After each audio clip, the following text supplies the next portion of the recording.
Hey, so this is Joseph, and this is the first video in Chapter 8 of Stewart's Calculus, and we're going to be talking about finding arc length, or finding the length of a curve over a certain interval. So your book has a really nice, once again, numerical proof of this, but I'm just going to kind of conceptually give you what's going on in making the arc length formula, and then we're just going to kind of apply the arc length formula to a problem. So initially we've got this kind of setup. We've got some curve, some function of x right here, and if we want to find the arc length, well, we can start approximating it using the Pythagorean theorem, it looks like, where we get 2 points, we have some change in x, some difference in the x values between the 2 points, and that yields a difference in the y value between the 2 points. And then the hypotenuse formed by this triangle, the change in s, is an approximation for the arc length, this straight line. Now, so in order to find that change of s, we use the Pythagorean theorem, and so we get the change of s is equal to the square root of the change in x squared plus the change in y squared. Now what we can do is say, alright, well, we want to put all of this in terms of the change of x. Well, then we'd use the mean value theorem, which states that the change of y is going to be equal to the derivative of the function, so let's call this function f of x, the derivative of the function, and remember the little star, times the change in x. So we can substitute in this expression for the change of y here. And then once we make this change of x, once we make that change of x approach 0, these deltas all become d's, and then we'll do some algebra, and then we'll need to integrate because we've got this derivative right here, because we've got the derivative right there. And so we'll get the general formula arc length L, so arc length between a and b of some curve, is equal to the integral between a and b of the square root of 1 plus dy dx squared times dx. So it's 1 plus, it's under the radical, you've got 1 plus the derivative squared times dx. And so that means you can also find the arc length in terms of y, so that would mean that this dx would become a dy because you'd be integrating with respect to y, and then this derivative we'd need to flip it, so it would be dx over dy. But this is the arc length formula for every time we've got a function in terms of x, and all we've got to use this for, really, when we apply it to problems, is basically just plugging in for this formula when you're finding arc length. The difficult thing about arc length formulas, though, actually is the integration. That's where the difficulty comes in. Kind of dealing with this radical is always the trickiest part, and sometimes you have to use some weird substitutions, weird use substitutions, weird trig substitutions. Sometimes it can get a little bit tricky, but we're going to do a not so tricky problem right now, and then hopefully my previous videos from Chapter 7 on advanced integration techniques will kind of help you out with solving some of the tougher integrals that come from this arc length, from applying this arc length formula. But for now, let's do that problem. Alright, so we're going to be doing number 15 on page 567 in your book, and this question gives us a function, f of x equals 1/4 x squared minus a half ln of x, and it asks us to find the arc length on the interval such that x is between 1 and 2 inclusive. So the first things first, because we're going to have a derivative inside of our arc length formula, we want to find the derivative of f with respect to x. So that's a pretty simple one to solve. We get 1/2 x, and then the derivative of the natural log of x is 1 over x, and that's a half, so 1/2, and then x to the negative half. We're going to write it like that because this is going to be in an integral, and it can be easier to solve when we actually can see the exponent sometimes, because that could mean that we could just use our polynomial anti-differentiation formula. So now let's get our arc length formula. And so we've got 1 and 2 on the limits of the integrand because we're trying to find the arc length over the interval such that 1 and 2. And so now let's plug in for f prime of x.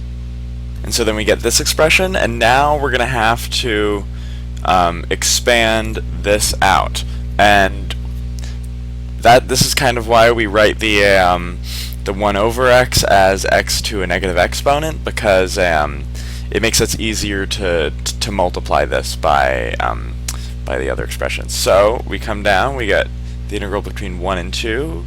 Under the radical we've got 1 plus, and then 1/2 x plus, times 1/2 x, so it's going to be 1/4 x squared. 1/2 x times negative 1/2 x to the negative 1. The x's will cancel out, and we're going to get 2 of those. So that works out to be minus 1/2, because the x's cancel out.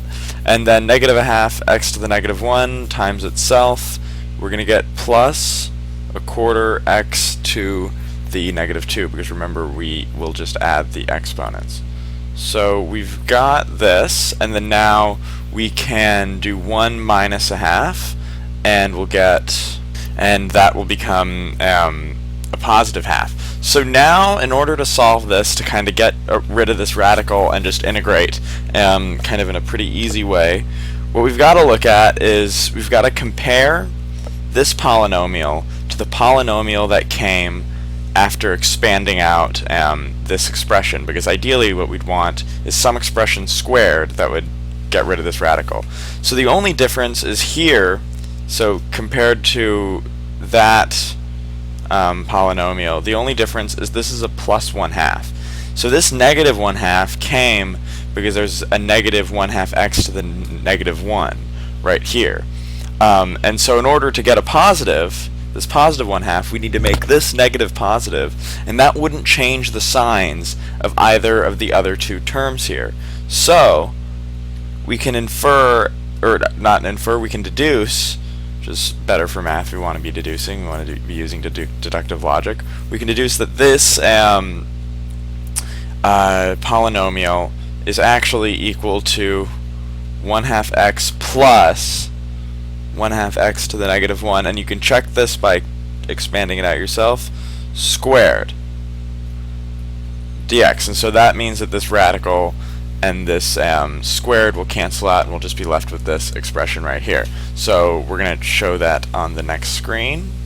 So now this is just a polynomial, and we can integrate it pretty easily. So the 1/2 x will become, that x will become an x squared, and we'll divide by 2, so we'll get a 4th x squared, plus that 1 over x, we're going to integrate it, that'll become a natural log of x, and that half, that coefficient will carry over, and we're going to be evaluating this between 1 and 2.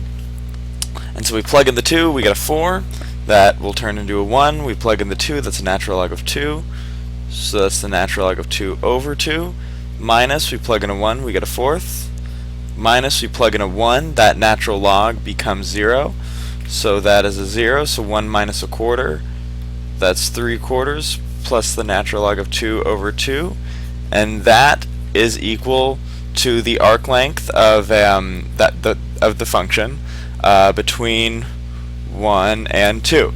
So that's how we use the arc length formula. This isn't a terribly difficult integral, but the other ones that are trickier, that are problems in your book, you should be able to solve relatively easily using all of your advanced integration techniques. So unfortunately, this is the last video that I'm going to be doing for Chapter 8, because the rest of the topics aren't necessarily main features in the AP, and they don't really introduce, and the ones that could be in the AP don't introduce any new concepts. You should be able to use the concepts you've already used, they're just applied to different kinds of problems. But things like moments of inertia and the